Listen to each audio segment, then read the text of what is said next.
બાબરો ભૂત. સરસ્વતીનો કાંઠો હતો. સાંજનો સમય હતો. ઢોર ચરીને પાછા વળતા હતા. પંખીઓ માળામાં બેસવા આવી રહ્યા હતા. આ વખતે ગામના ગોદરે ધૂળના ગોટે ગોટા ઉડતા દેખાયા. સીમાડા પર ભારે કોલાહલ થતો લાગ્યો. જોઈ તો પાતળા ફોડીને આવતો હોય એવો કોઈ માણસ આવતો દેખાય. પૂરેપૂરો અરુસુરનો અવતાર.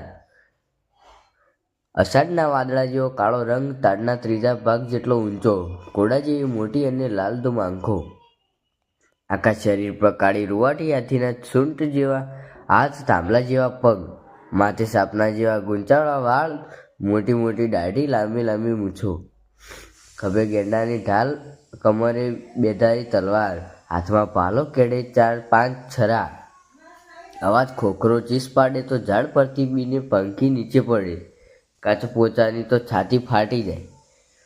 ગડવામાં ભલભલા અરબી ઘોડાને આંટે એની પાછળ 25-30 માણસો, કોઈના હાથમાં ભાલો, કોઈના હાથમાં ડાંગ, કોઈના હાથમાં તલવાર, કોઈના હાથમાં લાકડાની વાંકી હતી. તાકીને કાતીને ઘા કરે તો માણસ ઘોડો કે ઊંટના પગનો નળો તોડી નાખે. ન હલાય કે ન ચલાય. જે લોકોએ એને જોયો એ ડરથી ચીસ પાડીને ઊભી પૂંછડીએ ભાગ્યા. ખેડૂતોએ ખેતર મૂક્યા, ગોવાળોએ ઢોર મૂક્યા, ચોકીદારોએ ચોકી મૂકી. બધા બૂમો પાડતા ગામ તરફ ભાગ્યા. એ બાબરો ભૂત આવ્યો, ભાગજો રે. ગામના ચોરામાં મદાર સંઘ બાપુ બેઠા હતા. સામે ડાયરો બેઠો હતો. સામો સામો અમલ લેવામાં આવતો હતો.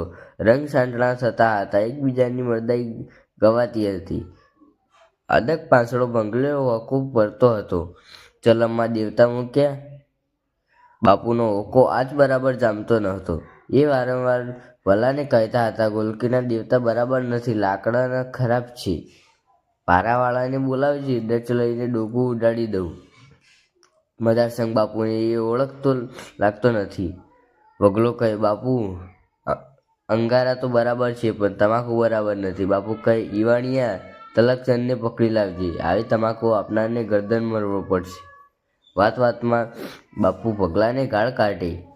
ગાળ કહીને કોઈને ગમે નહીં. પગલાને ગમે નહીં, પણ પગલો ડરે, ગડબડ કરે તો બાપુ તલવાર તાણે એને દૂધી પરનું ટીંગું આપે, એમ એનું માથું કાપી લે. કહેવાતું કે બાપુના પૂર્વજોએ 13 તવા વીઘેલા.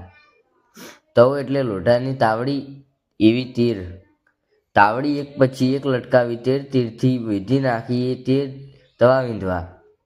એવામાં બૂમ આવી. બાબરો આવ્યો. ડાયરો હર હર કરતો વિખરાઈ ગયો. બાપુ ભેટ છોડી ઊભા થયા.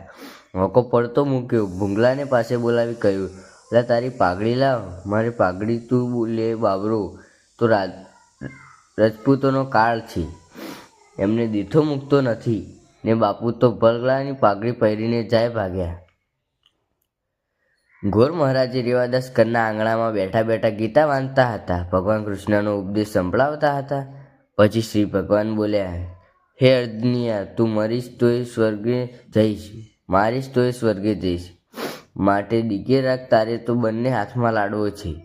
લાડવોને રેવદાસનું મોં પહોળું થઈ રહ્યું. બોલ્યા વગર એ ભટાણી આજ કોને ત્યાં જમવાનું નોતરું છે. ત્યાં તો બૂમ પાડી બાબરો આવ્યો. ગોર મહારાજની ડાફલી ફાટી. અહીં સભા તો બિલાડીને જોઈ ઝાર ખાતા કબૂતરો વેરાઈ જાય એમ વેરાઈ ગઈ. ગોરે ચાંદીની આચમની, ચાંદીનું તરાબણું ને સોનાની ભગવાનની મૂર્તિ પાણીના ગોળામાં પધરાવી. ગોરાણીએ કહ્યું, કિંમતી ચીજો સંતાડી દો, ભલે બાબરો આવે. માયાદેવી મુનિ ચડે તો બાબરો કોણ? બાકી એકવાર 4 આંખ થવા દો, આશીર્વાદમાં અડધું ન પડાવી લઉં તો મારું નામ રેવદાસ નહીં. ઠેઠ ઠેઠ કાશી તેને પણ છું. ગોબર શેઠના ગામના મહાજન ગણેશ જેવી મોટી ડૂંડ બેઠા બેઠા હિસાબ કિતાબ સરખા કરતા હતા. બાબરો ભૂત આવ્યો. શેઠાણીએ હર કુંવર કીકીને રમાડતા પાસે બેઠા હતા. ગીરો મુલ્લા ઘરેણા દાબડા ઉગાડીને જોતા હતા. પૂછતા હતા, હાર કોનો છે? અરે શેઠાણી, ગમે તે હોય તો મારો, તમારો, અમારો, આવ્યો એ આવ્યો. જમવા ઘેરથી કોઈ જીવ પાછો ગયો? સરકારી જન્મ ટ્રીપમાંથી કોઈ ભાગે, પણ મારા ચોપડામાં જે કેદ થયો એ મને તો ન છૂટે. ત્યાં બૂમ પાડી. બાબરો ભૂત આવ્યો. ગોબર શેઠ તો સડાક કરતા બેઠા થઈ ગયા પાસે હતા. એ ઘરેણા ગંદા પાણીની મરમરિયા નાખી દીધા. શેઠાણીનો સાડલો ખેંચાતા કહ્યું, બાબરો વણિયાને દીઠો મેલતો નથી. કહે છે કે વાણિયો ઢોરના આંચળામાં વળગેલી બગાઈ જેવો છે. બગાઈ તો મસળી નાખવાની. અરે મણિયારમાં આ લાવ તારા કપડાં, અત્યારને બચાવતો આ એક જ આરો છે. ગોબર શેઠે ચણિયો પહેર્યો, સાડી પહેરી, લાંબો ઢૂમટો કાઢી આગા જઈને બેઠા. હરકુંવર કહે, મારાથી તમારી જેમ ખૂણામાં જઈને નહીં બેસાયું. હું તો વનરાજાની દીવાના ચાંપાના પંચની છું. દરવાજે સાંભળેલું લઈને ઊભી છું. લો આ કીકાને બાબરો આવશે તો કહીશ કે આ તો મારી દેરાણી છે.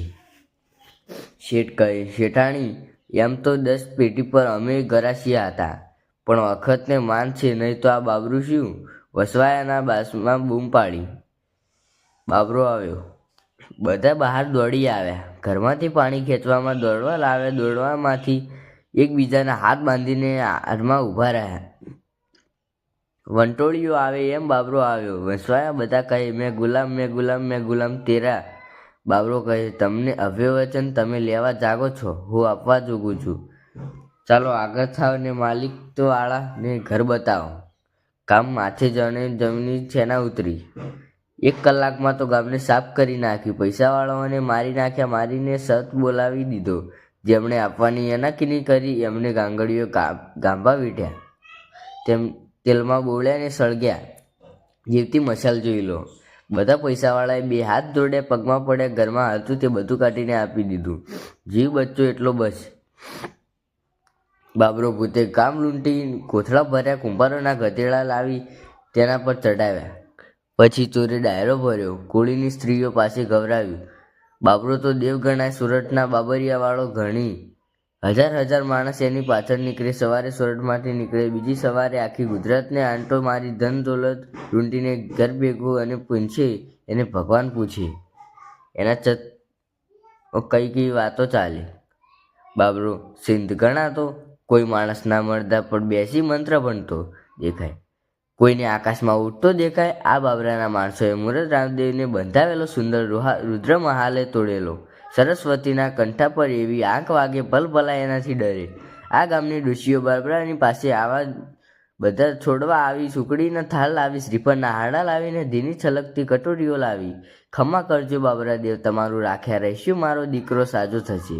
સ્વામનની સુખડી ચડાવીશ. વળી કઈ તો એમ જાતિના માનતા લઈને આવે. કઈ કેટલી સુખડી, કઈ કેટલા શ્રીફળ, કઈ કેટલું ઘી.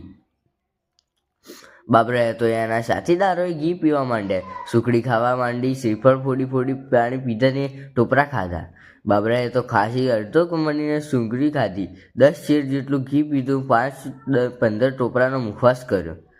અને પછી એક બૂમ પાડી. બૂમ તે કેવી જાણે સિંહની ત્રાળ. આખા ગામમાં એ બૂમ સંભળાવી. જ્યાં જ્યાં એના માણસો હતા એ બધા આવી પહોંચ્યા.